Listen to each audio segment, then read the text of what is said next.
You may have played poker, but playing poker in Texas is a different animal. This is the Texas Poker Podcast with Tyler and Clint.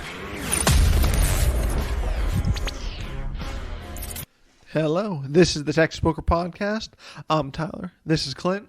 What's up, y'all? And we are back with episode 67. Episode 67. So, me or Tyler are not real big tournament guys. I'd say I'd play more tournaments than you, maybe, right, Tyler? I mean, that's a very easy thing to do. Okay, then I guess I'm the tournament guy, and I have not been playing many tournaments. So we are both fresh off of the tournament over at Doghouse. Just kind of a cheap, have fun, daily. It was a 1.5K guarantee. I mean, nothing crazy. So it was I did like how deep it was, though, if you bought it for the maximum or near the maximum.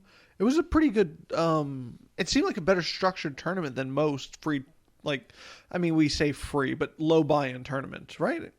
Yeah, I will say, well, I would say in Texas, you actually can play a lot on your money. Like, I remember the first time I went to Vegas, the very first time, and I was like, I wonder if they have a couple poker tournaments going on today. And you bring up the list, you're like, oh, God, there's like 80. I've never been there before. And, but the lower buy-in ones, I mean, you were very short-stacked, very high rake, and there wasn't that much play, because it would be like the $45, $60 ones that you might get an hour or two out of the play. Yeah, you're right. These are for the amount of money, just very deep.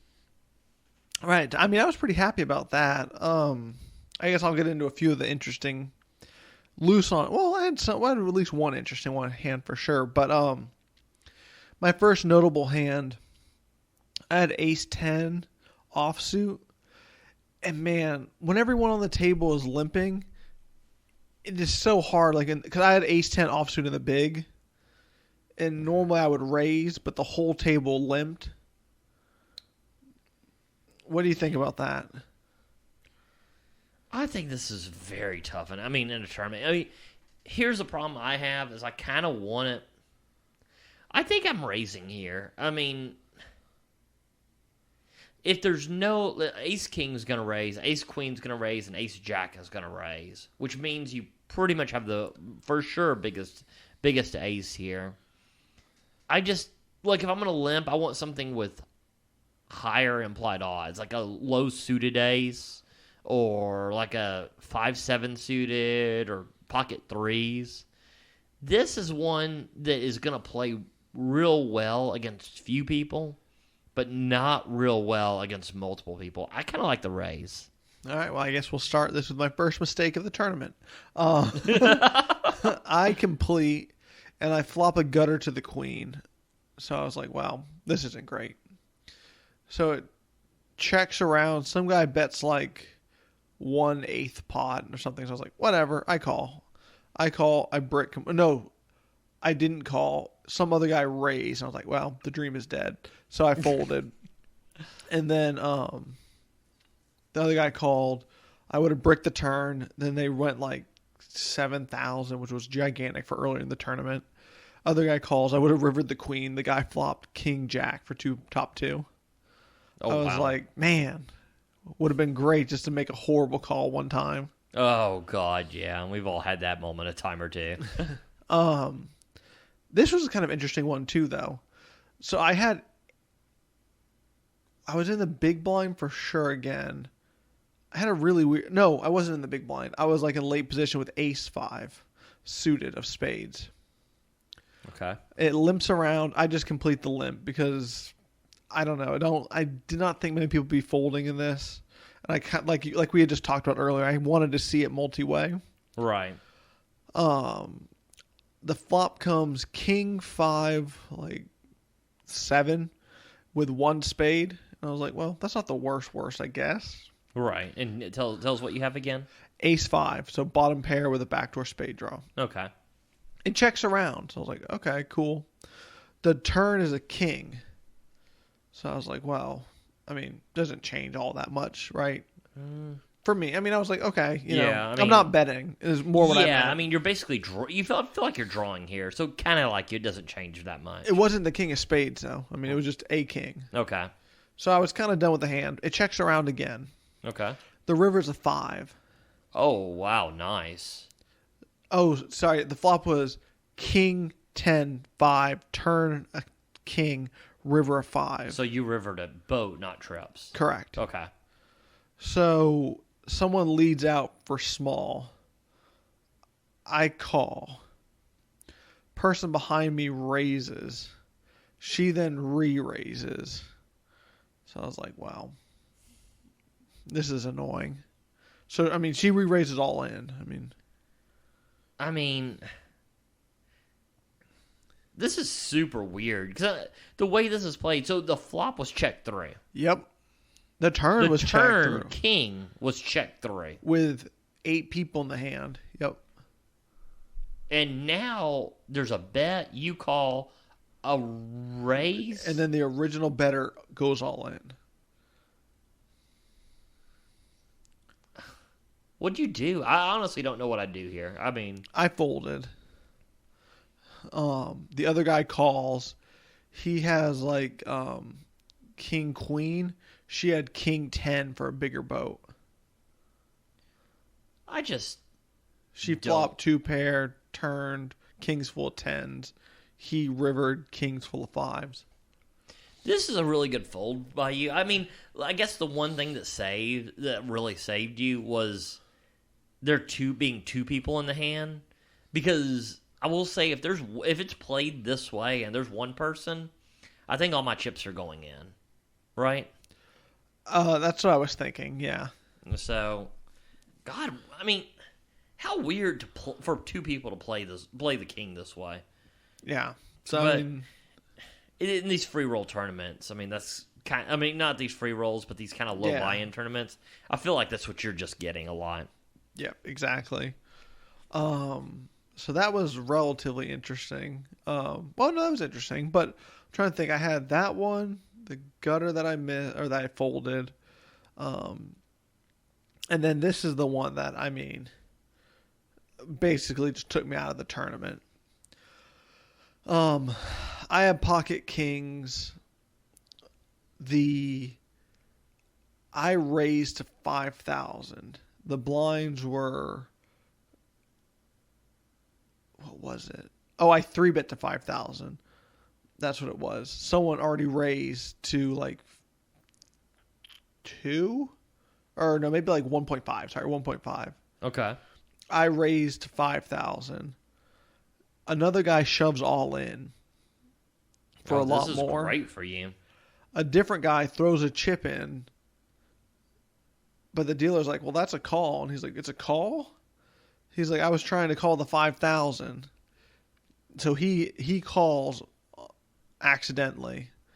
Okay. Then this next guy had done the same thing.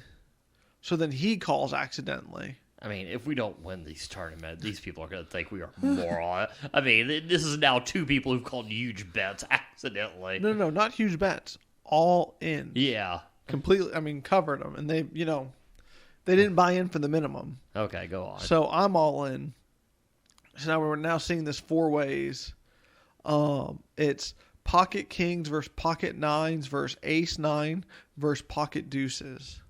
I mean, which, like, when this first happens, when somebody goes all in over you, I mean, you're thinking this is the best thing in the world. And now, like, this is kind of a disaster now that it's 4 ways to the flop. I mean, it's still positive EV, but you're probably losing here more than you're winning, right? For sure. Yeah. The flop comes, the ace 9 was of hearts. So the flop comes 2 hearts. The turn is an offsuit ace. The river is a deuce. God damn. Yeah. So the guy with the deuces wins. Of course. Poker, it's a skill game. So, I mean, that just took, basically all my chips. So then, like, a few, like, maybe a level or 2 later, I'm down to about 8 big blinds. Mm-hmm. I think you're going to hate this, but I had 7-8 of spades in the big. So I had to do my blind, my ante on top of that. the whole table limps. I can double up here if I go all in and get it through. Right. I did it. I went all in for, 8 or 9 big blinds. Everyone folds but one person. I get it heads up. I guess, do you want to tell me what you think of that before you hear the run out? I mean, I don't know. It's hard for me to fault. When you're sitting with only 8 big blinds, I mean, we're not talking about like you're about to cash or something. Yeah, it's not even. I mean, we are talking super early stage in the tournament. When you're sitting there and you just got kings, sorry, I had kings cracked right before this too with an ace high flop. I got kings twice. Oh god. Yeah. I mean, I don't know. Like you get kings cracked twice, one for a huge pot, and you're sitting with 8 big blinds in the very early stages of the tournament. I mean, you're going to have to take a risk. I mean, I don't know if it's super optimal, but I mean, you definitely can't wait around for aces. I mean, it's going to take a lot. So I don't hate it. I mean, I could see myself doing the same thing in this situation. So I'm up against queen deuce suited. Okay. Flop is a deuce with 2 spades, so I'm on my flush draw. Brick turn, deuce river for him getting trips. So. Oh wow. Yeah, that was all she wrote for me, and then I was out the door. God. I started out this tournament on complete fire. I end up with 8-9 suited. It's raised 8-9 of spades, and one of the dealers we know, he raises it to not the dealer, a dealer playing in the tournament, not dealing the tournament. I was about to say, I was like, what is going on? He raises to, I forget what he raised, but he raised, I call, and in these free tournaments, like it's just everything's multi-way. So how early in the tournament is this going to be your first hand? This is not my probably my first hand that I'm going over. It's very early, super early. Okay. So the flop comes pretty awesome. It comes 6-7. No, wait. Was it 8-9? Yeah, it had to be 6-7. I think like queen or king or something. There is a flush draw that I don't have. But I flop open-ended. He bets. I'm like, well, I don't love that there could be a flush if I hit, but I feel like way too weak to fold on, when I hit this open-ended flush draw on the flop. I called one other person calls. The turn binks me completely, giving me the nuts. It goes check, check to me. I bet about half pot. The lady who's pretty new to the poker calls. He folds. In these spots, because you hit your nut straight, correct? Right. When you hit the nut straight, I like betting so big here. I mean, I feel like so many people don't see it coming, and the flush draw is never folding. And I also feel like the 2 pair is just unbelieving. I always like when I hit a straight, just betting so big because it seems to just always get paid off. I guess. Well, I don't think anybody was as strong as 2 pair here. Well, no, just in general. I always feel like people don't see it at 1-3 stakes kind of thing. Yeah, that's probably true. I could definitely probably go for a little value heavy. I was trying to keep people in the pot. She calls, he folds. The river changes nothing. No, I'm sorry, it did change something. It made it to where the 8 was a 1-card straight, so I no longer had the nuts. But, I mean, I have basically the effective nuts, the way this is played out. She checks, I bet 10,000, which is like a little under half pot, and she folds. That was a pretty nice start to the tournament. Had another one where pocket kings, I bet. I raise, same lady, get called, and it's like a real connected flop. It's like 6-7-9 or something. I don't love it, and then she leads out. Oh God! You said she's like new to poker. Yeah. I do hate this. So I call. I don't raise, but I'm never folding. I consider raising, but I'm never folding here. But I just make the call. I'm like, inflating the pot on this weird flop seems like a bad idea. The turn connects it even more. She bets again, but I mean, it's 5,000 into like 15. Like, she's one of those that really doesn't understand bet sizing, which makes it kind of tough because I don't like these small bets. Could be just because she looks at it like big chips. It doesn't necessarily mean she's completely weak. I just call the third one, the river. It's now like 10-9, 7-5-3. I mean, there's not a face card on there. And I'm like, God almighty. And she bets, but it's super small again. I call, and she like flopped top pair with a 10 and just bet it all the way down. So that was nice. So I'm rolling along, and this is going to be a hand that I think you like how I played, but it's suspect. Again, somehow I'm in there with 8-9 suited. It's a raise. I call. The flop is 10-9 and with a club. I flop a gutter, and the guy bets, but it is very small. I'm like, can I peel one to see if I hit this gutter, and then maybe turn a flush draw, or maybe turn a flush draw as well? Well, so I do. It goes heads up. The turn is a queen, so it's now queen, jack. 3. I check it, he checks it. The river's a blank. Now he would never check the queen on the turn, especially with a flush draw out there. I think 2 flush draws out there at that point.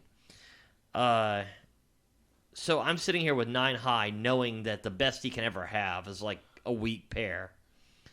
I bet like 25,000, which is a huge amount. It's like pot-sized bet, and it's a pretty big bet at this game at this point. I mean, he snaps it so quickly. I mean, I think his chips got in there before I did. I mean, I'm like 9 high, and he had the jack, and just never considered. And that's when I texted you. I'm like, need to probably stop bluffing in these tournaments because people aren't folding here. I mean, that's how I folded the pocket kings, the other hand I didn't get into with you. Mm-hmm. I mean, I 3-bet them, flop comes ace high, I get donked into and called, and I was like, wow, I guess I just fold. I mean, yeah. Yeah, she had ace queen. The other guy had like ace 9. Yeah. So it was I don't know, like, I didn't think it was a bad bluff, but maybe a bad bluff given the player type. That seems to always be our story when we get called. Definitely seems like it, right? Yeah. It's so I went through that hand. I had a huge one where I got ace king suited in. It was like a 4-way all in. I think I saw this. I think it was huge. It was the owner was the other big stack, and I have ace king of spades, flop the flush draw. There's 2 other all-ins, and then it's me and him. I'm like, well, there's really no reason to bet. If I bet him out, it doesn't really help me out. Because, either I'm going to hit this flush draw or not. So it goes check. And I think it helped me, because I think it disguised the flush draw, too. I hit the flush on the turn. I bet he goes all in. I obviously snap call. There is a boat out there, but if I lose with ace-high flush draw to a boat, not my day to win. And I'm good. I scoop a gigantic pot that gave me a huge lead at the table. Yeah, I saw you bring that pot in. So it was so that was a really nice start to the tournament.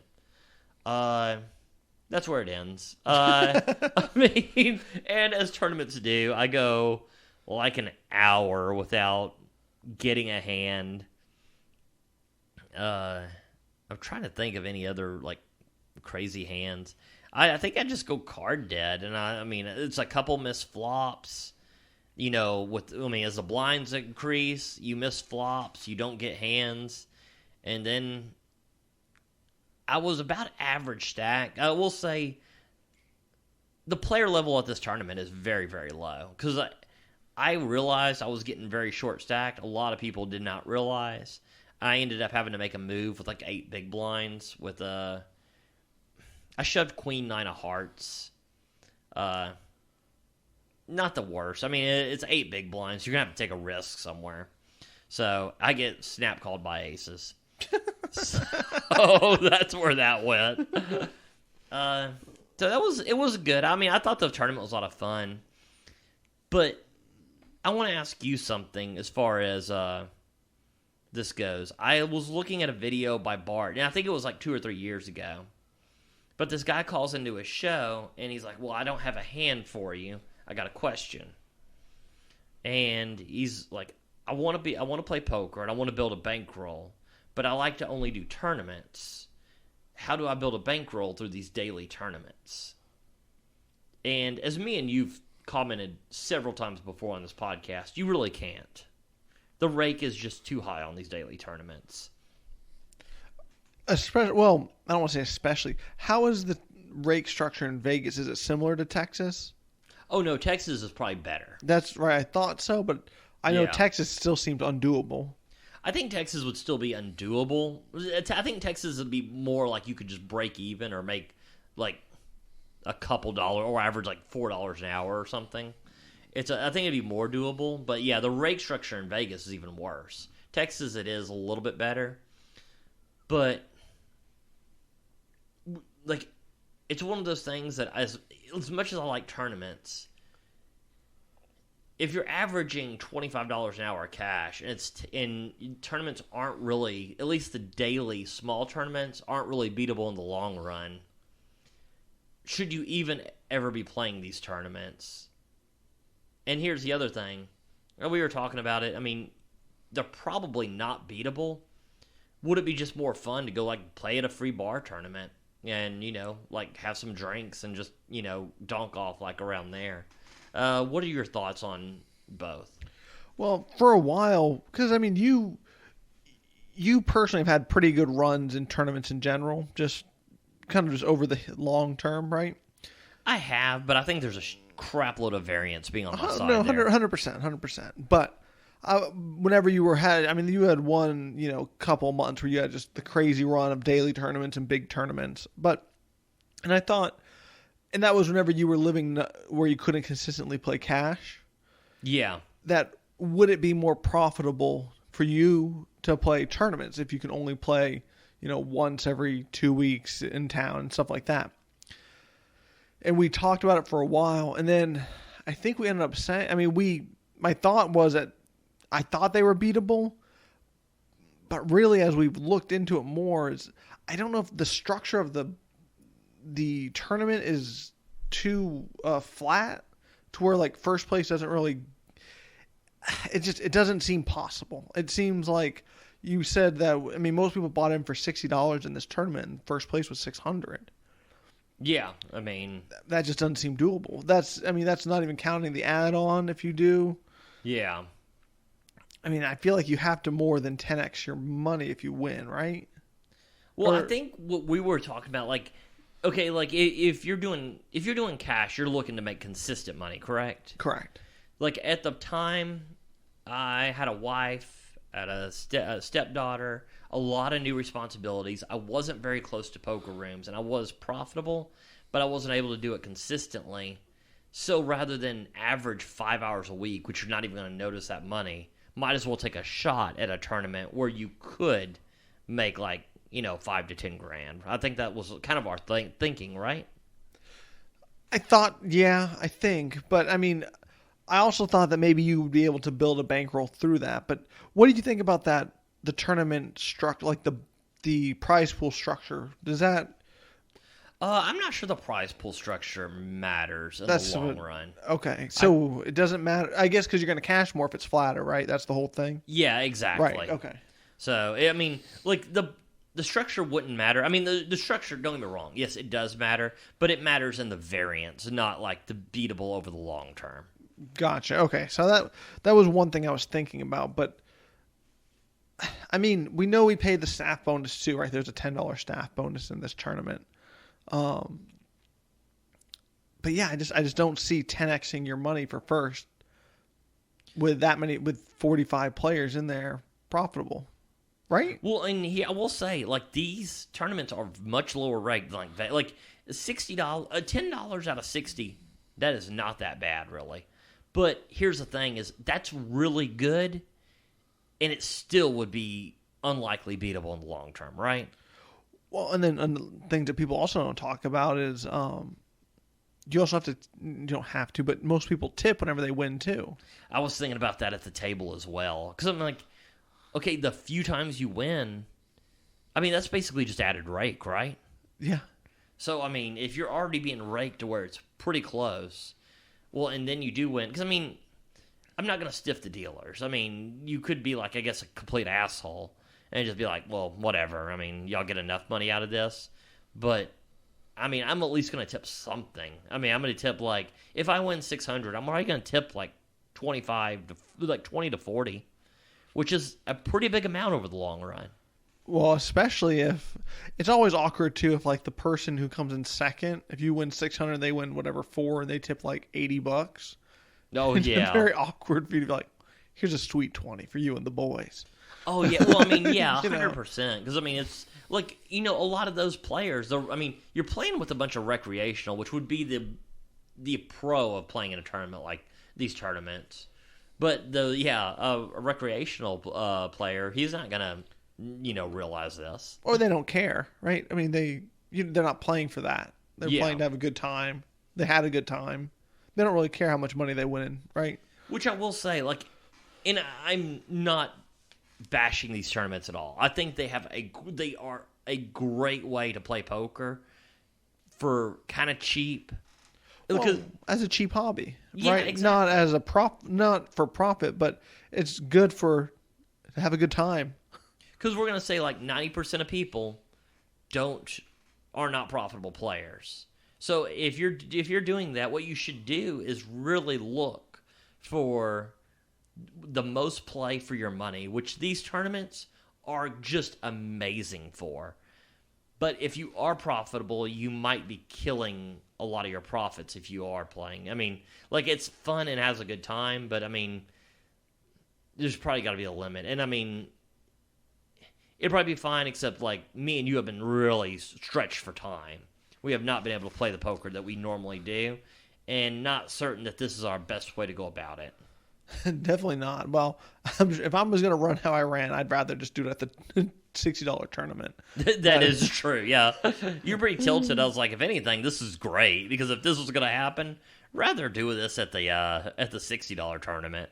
Well, how annoying though that if the two guys were paying attention with the ace 9 and the pocket deuces, which they wanted to fold, I would have just been all in versus the pocket 9s for all my money and just had to double up. Yeah, 100%. I mean, But I mean, well, what do you always say? Like it could have, the edge could have worked your favor that time or whatever, and then I would have quadrupled up, and then it would have been great too. So, yeah, I mean, as long as it's positive EV in the long run, it ceases to matter what happens today. So, right. I mean, that's the best way to look at it. The hardest way to look at it, but the best way to look at it. it's a great way to hit the road. But it was a good crowd. I will say I had a fun time. But like I say, and here's the other thing. I guess the other thing, well, I'm trying to get the words out right. I was wondering if these would be not beatable, or are you just better off playing a bar game or something like that? Right, that's what we were talking about before, right? Just completely. No, I mean, are those bar games? I've never even played in the bar game, but are they 100% free or they're almost free? Well, yeah, they're like 100% free. It's like you buy a drink or two. I will say it's probably worth it just to play in the nicer environment. Like some of them, like they range. Like I did some that were just a lot of fun, but usually those were the ones where I was playing consistently before I was really grinding poker, and you knew everybody. I'm not sure. Like, they get kind of sketchy. Like, there's been some that are really cool, really upscale, and then there's some that you kind of get a different atmosphere, a little sketchier atmosphere, maybe. Yeah, I think to me, they're basically the same thing. The $60 tournament and the free one. I mean, over the long haul, right? Probably. yeah, and I mean, to me, I know people like you and I, and if you're probably listening to this podcast, are better off just playing cash anyway. Yeah, anybody who's actually so into poker that they're listening to like multiple poker podcasts, they're probably good enough that they really do need to stick to kind of the cash games. It's just such a cool thought, right? But just building a bankroll in tournaments, and you're just the tournament guy, and it was just sounds so much more fun. Yeah, it seems you just got a bunch of trophies. I mean, all sorts of stuff. You're always on Facebook posting pictures with you and 2 cards and all the money, but I mean, yeah, poker tournaments. They are 1,000 times more fun than cash games, right? I mean, cash game. There's a reason they call it grinding cash games. Yeah. I mean,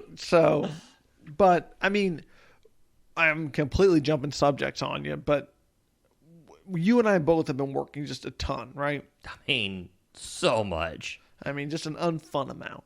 But whenever you're working, or for us it's working, it can be any variation of time management.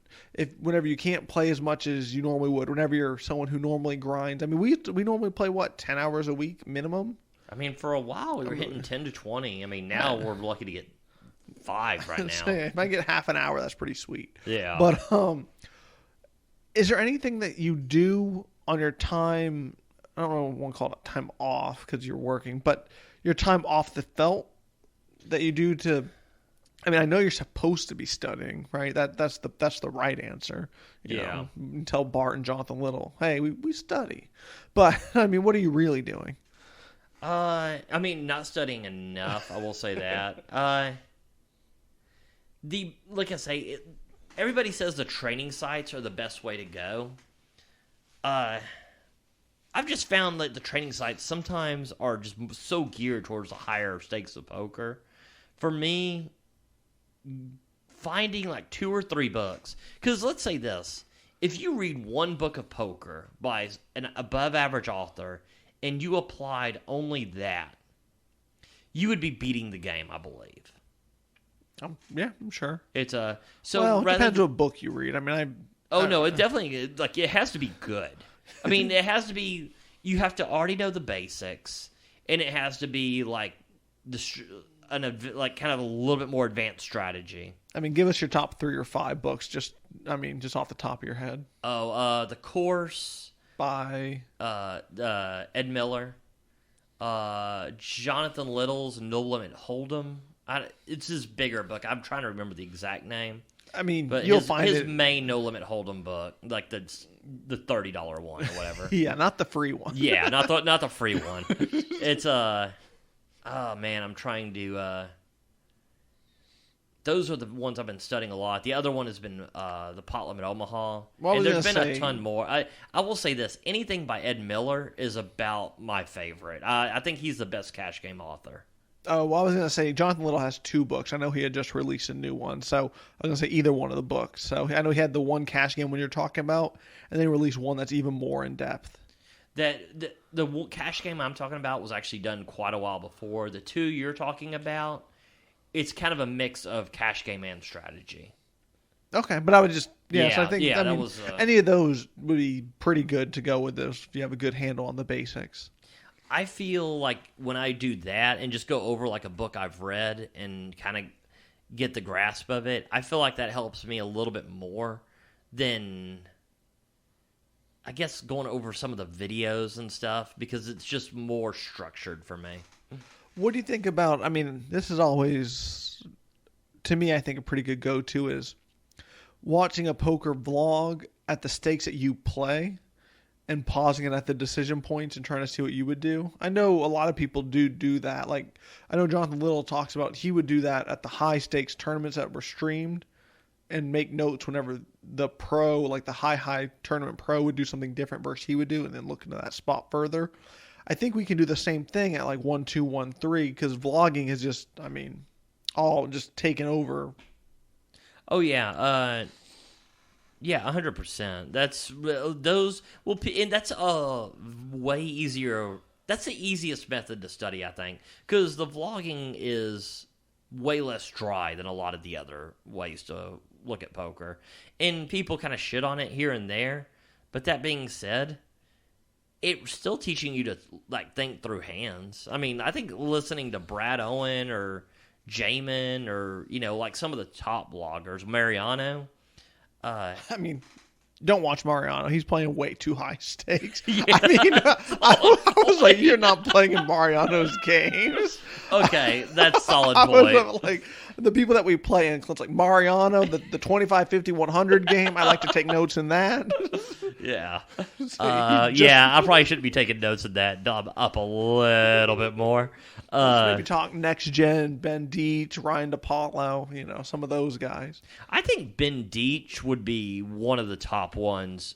Like, if you wanted, like, the most accurate way to beat a, 1-3 game, I mean, we crap on his, nitty style. I think that's literally the formula to win at 1-3, though. I mean, it's basically, the most extreme way to win, but he takes it to the, he's the most extreme version of that, of, just being able to crush playing that style. Yeah, but I think it's perfect for what, no, 100%. That's what I'm saying. It's the best way to do it.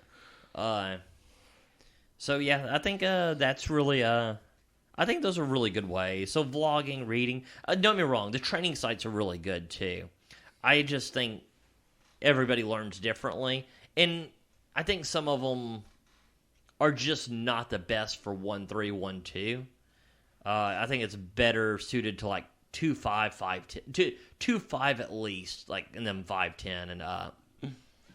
I mean, it seems like the training sites often are targeted toward they talk about different people's ranges and what you're representing versus what they're representing. But the problem is the people that I normally play about are more concerned about getting their drink from the bartender than they are what a range is. Yeah, I mean when the range is damn near infinite in a Texas 1-3 game. So sitting there saying they can never have this hand when 4-8 offsuit is very liable in a 15, at a raised, non 3-bet pot. Unless the pot is 3-bet, it seems like all ranges are available in Texas. Seems like a pretty good note to end the podcast on. I mean, just know all ranges are available in Texas. I mean, it's a true note to end the podcast on. All right. Well, I guess on that note, we'll conclude the Texas Poker Podcast. We'll talk to you next week. That was the Texas Poker Podcast. Go ahead and rack up, add time, and we'll see you next week.